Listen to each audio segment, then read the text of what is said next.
नमस्कार दोस्तों, मैं घनश्याम मुलानी आप सभी का विश्व भारती चैनल में बहुत बहुत स्वागत करता हूं।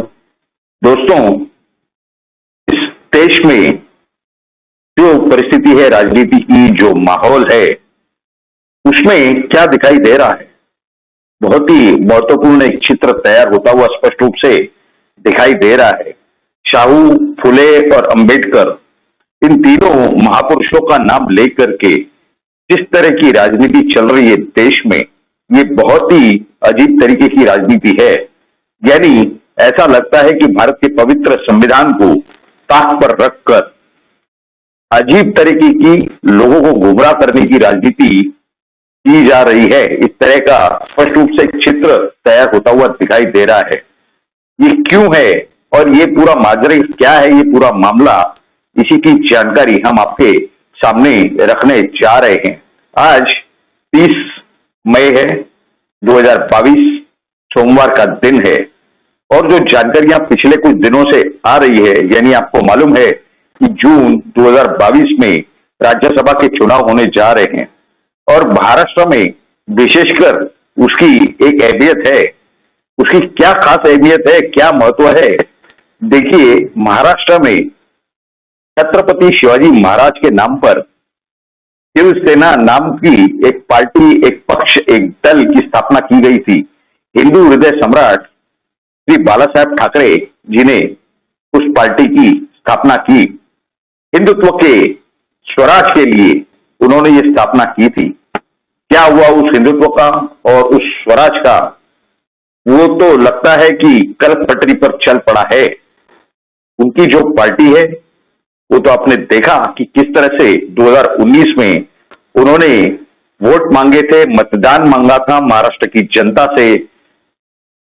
प्रधानमंत्री नरेंद्र मोदी जी के साथ, भारतीय जनता पार्टी के साथ मिलकर के, और चुनाव खत्म होने के बाद उन्हें जो मैंडेट प्राप्त हुआ कि भारतीय जनता पार्टी के साथ सत्ता में बैठना है, उसे एक ताक पर रख दिया उस जनता के उस आदेश को। और जिनके खिलाफ उन्होंने चुनाव लड़ा था, यानी कांग्रेस और राष्ट्रवादी कांग्रेस पार्टी यानी नेशनलिस्ट कांग्रेस पार्टी, उनके साथ यानी शरद पवार हो, राहुल गांधी हो, उनके साथ शिवसेना के शिवसेना प्रमुख और हिंदू हृदय सम्राट बाला साहब ठाकरे जी के सुपुत्र उद्धव ठाकरे जाकर के उनके साथ बैठ गए मुख्यमंत्री की कुर्सी के लिए और सत्ता के लिए। ये तो चित्र जो है, ये असलियत है, हकीकत है और ये सबके सामने है। और अब जब ये राज्यसभा के चुनाव आ रहे हैं और आने वाले 2 से 3 महीनों के अंदर या बहुत बहुत 4 महीनों के अंदर महाराष्ट्र के अंदर 14 या 15 बड़े बड़े नगर पालिका और महानगर पालिका के भी चुनाव आने जा रहे हैं, जिसमें सबसे बड़ी मुंबई महानगर पालिका बताई जा रही है, जिसका अकेले का बजट 45 से 50 हजार करोड़ रुपया है, सालाना वार्षिक बजट। यानी 1-2-3 राज्यों को अगर मिलाया जाए छोटे छोटे, तो उनसे भी बड़ा, एशिया में सबसे बड़ी महानगर पालिका बताई जाती है वो। बृहन मुंबई महानगर पालिका कहिए, municipal corporation of greater Mumbai, या जो उसका ऑफिशियल नाम है BMC, बॉम्बे म्युनिसिपल कॉर्पोरेशन। इस दौड़ में, यानी ये महानगर पालिका की दौड़ हो या फिर राज्यसभा की दौड़ हो, उसमें इन्होंने एक बहुत ही बड़ा अजीब खेल खेल करके रखा। पिछले कुछ 10-12 दिनों में ये जो पूरी महाविकास आघाड़ी की जो सरकार है, 3 अलग अलग साइज के पहियों की सरकार है, उसके भीष्म पितामह श्री शरद पवार, जो राष्ट्रवादी कांग्रेस पार्टी के तो अध्यक्ष हैं, नेशनलिस्ट कांग्रेस पार्टी के, लेकिन साथ ही साथ वो एक राज्यसभा के सिर्फ सांसद हैं। उन्होंने जो छत्रपति शिवाजी महाराज के वंशज हैं, शाहू महाराज, उनके सुपुत्र छत्रपति संभाजी महाराज के साथ उन्होंने बैठक की, मुलाकात की और उन्हें कहा कि आप राज्यसभा के चुनाव में निर्दलीय उम्मीदवार के तौर पर खड़े हो जाइए, हमारा समर्थन आपके साथ रहेगा। ये होने के बाद दूसरे ही दिन विश्व प्रवक्ता श्री संजय राउत यानी शिवसेना के प्रवक्ता, इन्होंने एक बयान दिया कि शिवसेना तो टिकट उसी को देगी राज्यसभा के लिए जो शिवसैनिक होगा, यानी छत्रपति संभाजी महाराज का पत्ता कट।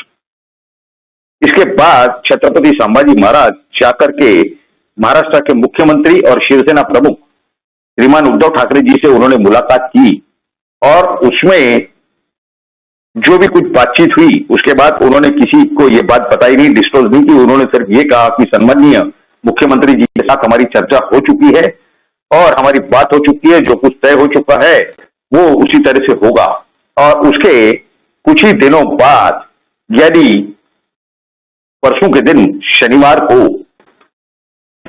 जब शिवसेना के उम्मीदवार यानी एक संजय राउत और दूसरे कोल्हापुर के जो उनके जिला संपर्क प्रमुख हैं श्री संजय पवार, इन्होंने जाकर के एक फॉर्म भरा या शायद शुक्रवार के दिन, फ्राइडे के दिन, और उसके बाद छत्रपति श्री संभाजी राजे यानी छत्रपति श्री संभाजी राजे जी ने एक प्रेस कॉन्फ्रेंस ली। उसमें उन्होंने जो तथ्य है, जो सच्चाई है वो सामने रखी और एक आह्वान दिया महाराष्ट्र के मुख्यमंत्री सम्माननीय उद्धव ठाकरे जी को। उन्होंने कहा कि छत्रपति शिवाजी महाराज के पुतले के सामने हम दोनों जाएंगे और वहां महाराज के सामने हम स्पष्टीकरण करेंगे कि आपने जो हमें आश्वासन दिया था आप उससे मुकर गए।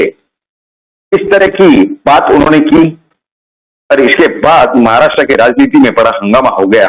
यानी ये एक तरह से तो छत्रपति घराने की, छत्रपति शिवाजी महाराज के घराने की एक तरह से तौहीन हुई, इंसल्ट हुआ, उनका बुरी तरह से अपमान हुआ।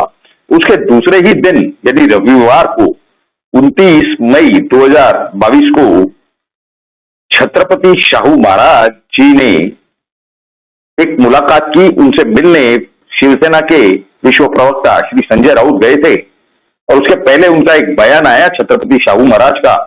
उन्होंने कहा कि ये खेल पूरा जो है वो श्रीमान देवेंद्र फडणवीस महाराष्ट्र में जो विरोधी पक्ष नेता है, भारतीय जनता पार्टी के नेता है, उन्होंने ये करवाया है।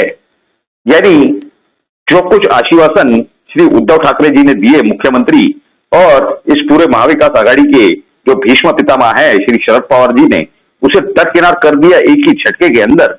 इससे तो स्पष्ट रूप से दिखाई दे रहा है कि उनके ऊपर किसी प्रकार का दबाव था।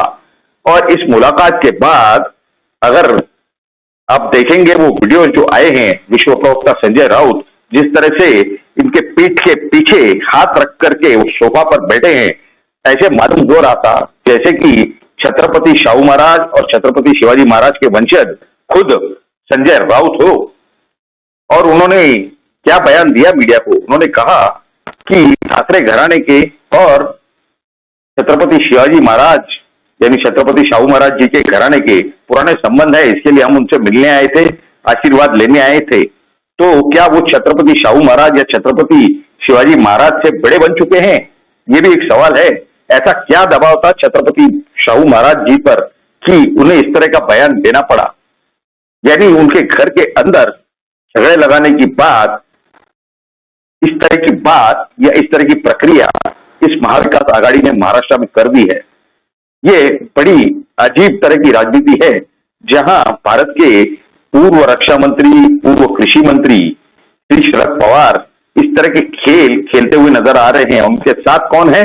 तो हिंदू हृदय सम्राट श्री बालासाहेब ठाकरे जी के सुपुत्र श्री उद्धव ठाकरे जी। ऐसे पूरे हालात के अंदर क्या ये सही है? ये तो एक किस्सा हमने आपको बताया। अब आपको दूसरी बात बताएंगे, क्योंकि ये पूरा कंप्लीट समझना ये आपके लिए बेहद जरूरी है। देखिए, नवनीत राणा जो शनिवार के दिन नागपुर में पहुंचे दिल्ली से लगभग 30 दिनों के बाद या कुछ 24 या 25 दिनों, 30 या 32 दिनों के बाद, उसके बाद उन्होंने वहां पर हनुमान चालीसा का पठन किया एक मंदिर में। और उसी मंदिर में उनसे पहले राष्ट्रवादी कांग्रेस पार्टी ने, नेशनलिस्ट कांग्रेस पार्टी के कुछ कार्यकर्ताओं ने, पदाधिकारियों ने वही हनुमान चालीसा का पठन किया। वो होने के बाद इसी शनिवार के दिन की बात बता रहे हैं, वो अमरावती गए। अमरावती में उनका जंगी स्वागत हुआ। इसके ऊपर न जाने क्या क्या टिप्पणियां की गई। हनुमान जी की गदा उन्होंने उठाई थी नवनीत राणा जी ने। उनके पति श्री रवि राणा जो वहां पर विधायक हैं वो भी उनके साथ थे। उनके बारे में कहा गया कि उन्हें स्पॉन्डिलाइटिस है, किस तरह से गदा उठाई गई वगैरह वगैरह। और उन्होंने जो हनुमान चालीसा का पठन किया था रात को, उसमें उन्होंने रात को 10 बजे के बाद लाउड स्पीकर चालू रखा था, शुरू रखा था। इस तरह के आरोप उनके ऊपर लगाए गए और अमरावती में 3 से 4 पुलिस स्टेशनों पर उनके खिलाफ केसेस दर्ज किए गए हैं। ये किस तरह की राजनीति है? इस दौरान उन्होंने हमारे भारत के जो घटनाकार संविधान के आर्किटेक्ट जिन्हें कहा जाता है, श्री बाबा साहेब अम्बेडकर जी, उनके पुतले पर भी वो गए थे दर्शन लेने के लिए, आशीर्वाद लेने के लिए। उनके उस कार्यक्रम के बाद वहां पर कुछ अजीब ही संस्थाओं की तरफ से बयान आया, यानी ये जय भीम हो या जो भी हो, वो लोग जिन्हें प्रवृत्त किया गया था, हमें लगता है उन्होंने ये कहा कि हम बाबा साहेब अंबेडकर जी के पुतले का शुद्धिकरण करेंगे। क्या ये सम्माननीय डॉक्टर बाबा साहेब अंबेडकर जी के नाम के ऊपर राजनीतिक लाभ उठाने के काम ये लोग करते हुए स्पष्ट रूप से नजर आ रहे हैं। जिस तरह से हमने आपको बताया कि कोल्हापुर में छत्रपति श्री शाहू महाराज यानी छत्रपति शिवाजी महाराज के वंशज और उनका परिवार का किस तरह से अपमान किया गया, वहीं पर मराठा समाज की कई सारी संगठनाएं संस्थाएं बाहर आई है और उन्होंने इस अपमान का तीव्र निषेध किया है। और उन्होंने ये भी कहा है कि इस महाविकास आघाड़ी के अंदर जो 3 घटक हैं यानी तीनों पार्टियां, उनसे बदला लिए बगैर वो नहीं रहेंगे।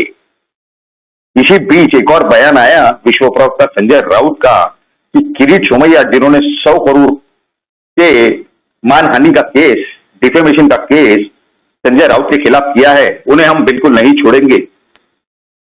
इस तरह की राजनीति। और एक और आपको घटना बताते हैं, पुणे के अंदर भिड़ेवाड़ा नाम की एक जगह है, यानी जो श्रीमंत दगू शेठ हलवाई जी का जो मंदिर है, वहीं पर उसके आसपास ही भिड़ेवाड़ा है। वहां पर सम्माननीय शरद पवार जी शनिवार के दिन यानी 28 तारीख को, 28 मई, शनिवार भी नहीं शुक्रवार के दिन 27 मई 2022 को गए थे।